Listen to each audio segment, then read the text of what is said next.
waxaa maanta si rasmi uga furmay magaalada Burco ee xarunta gobolka Togdheer shirka labaad ee golaha dhexe xisbiga mucaaradka ee wadani. Shirkan ayaa waxaa ka soo qayb galay ergooyinka golaha dhexe xisbiga wadani, hoggaanka guud ee xisbigaasi iyo sidoo kale marti sharaf kala duwan oo ka socotay asxaabta siyaasadda iyo mas'uuliyiinta gobolka Togdheer intaba. Daafurka shirweynaha labaad ee xisbiga mucaaradka ee wadani ayaa waxa ugu horreyntiiba hadallo kala duwan ka soo jeediyay furitaankiisa gudoomiyaha golaha dhexe xisbiga mucaaradka ee wadani Cismaan Afkaab waxaanu halkaasi si rasmi uga dhawaaqay inuu furan yahay shirka labaad ee golaha dhexe xisbiga mucaaradka ee wadani. waxaan halkan kaga dhawaaqayaa maanta oo ay bishu tahay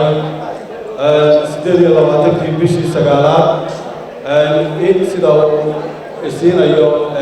xisbiga qodobkiisa 19 furqadiisa koobaad inuu shirkii golaha dhexe inoo furan yahay.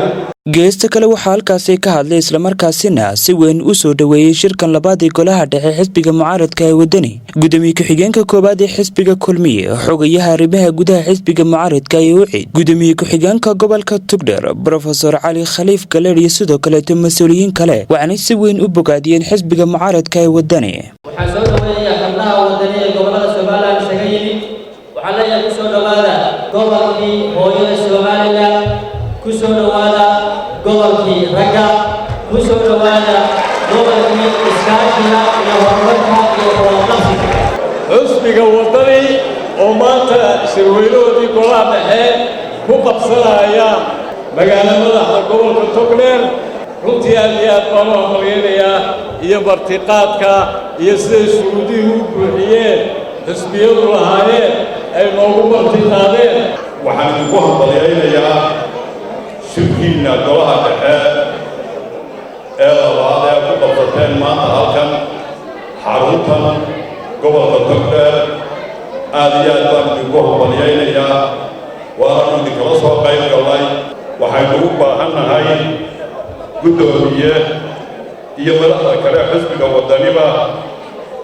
dalkeenna iyo shacabkeenna iyo bulshadeenna inaynu ku soo celinno dayrka xisbiyada oo aynu ka soo celinno dayrka qabyaaladda. waxaan u mahadnaqayaa madaxda xisbiga wadani iyo taageerayaashiisa inay martiqaadkan annagoo khaatumaan noo fidiyaan mar walbana ilaa intii aan wada hadalka la gallay dowladda Somaliland xisbiga wadani madaxdiisu mar walba taageeray la garab taagneyd wada hadalka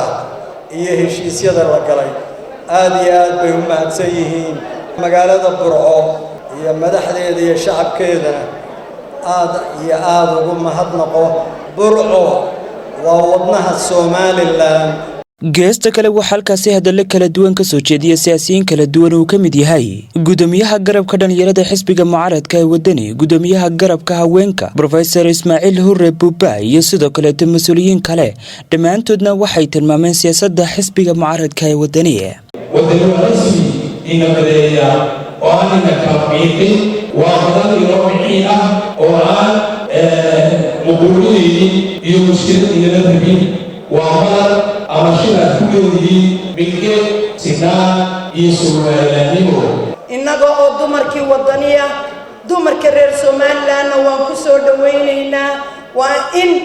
aan kicinno innagu oo doono waddankani siduu u noqon lahaa xor ma nihin. madasha ilaahay xisbiga waxa ka dhiga kii guulaystay gaara meel sare. waxaan halkan uga ducaynayaa oo la ilaahow nabad sii oo ilaahow burcada beerkooda isu mari oo ilaahow waa dadka iyaga iyo markay dhibaata ka dhacdaba wallaahi inaanan seexanay ilaahow guusha siiyo dadku waa waaloosu wala dhalowayaan ilaahow nabadda ku soo celi dadkeena ceelafooda jooga. guud ahaan waxaan ku hambalyaynayaa shirkan isugu yimid ee gobolladooda isaga yimidna hambalyo ayaa ruuxaanta u soo jeedinayaa. aragtida wadani ee horumarka iyo midnimada iyo wadalaanshaha waddanka hadibay ka soo hogaamiyaha xisbiga mucaaradka ee wadani Xirsi Cali Xaaji Xasan iyo sidoo kale Ambassador Maxamed Cali Cabdi musharax ku-xigeenka xisbiga mucaaradka ee wadani iyaguna halkaas ka hadlay ayaa yiri hadii madaxweynaha uu waayay bulshada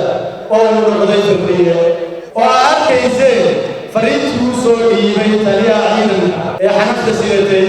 haddii aad arkayseen cali khaliif galay profesorka madaxweynaha iyo profesor samatar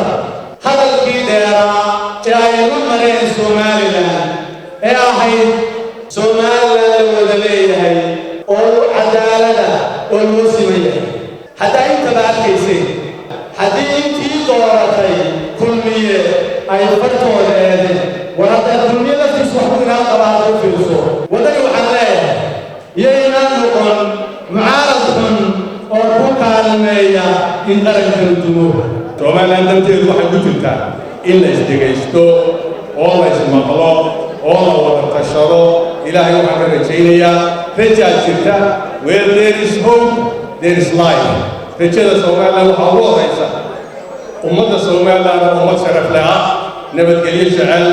laakiin hoggaanku ka xumaaday ugu dambeyn gudoomiyaha xisbiga mucaaradka ee wadani Dr. Cabdiraxmaan Maxamed Cabdullaahi Ciro oo hadaladii halkaasi laga soo jeedinayay soo afmeeray ayaa u mahad celiyay ergooyinka xisbiga mucaaradka ee wadani ka soo qayb galay shirkani waxaanu sidoo kale ka hadlay xaaladda dalka waxaan maamulaya hoggaanka xisbiga iyo dhammaan xubnaha golaha dhexe xisbiga wadani waa si gaar u salaamaya uguna mahadnaqaya reer Burco waxaan ka mahadnaqayaa shacbiga reer Somaliland dhawaaqa dheer ugu baaqaya inaanay niyad jabin falaa taqnatu min raxmatillah balse inay wadajirkooda iyo umadnimadooda ilaashadaan oo gacmaha isqabsadaan waxaan ku soo dhowaadanaya hadalkayga maanta inaan shacbiga reer Somaliland u sheego in go'aankaygu yahay anigoo muwaadin ah iyo anigoo gudoomiyey xisbiga wadani lahaa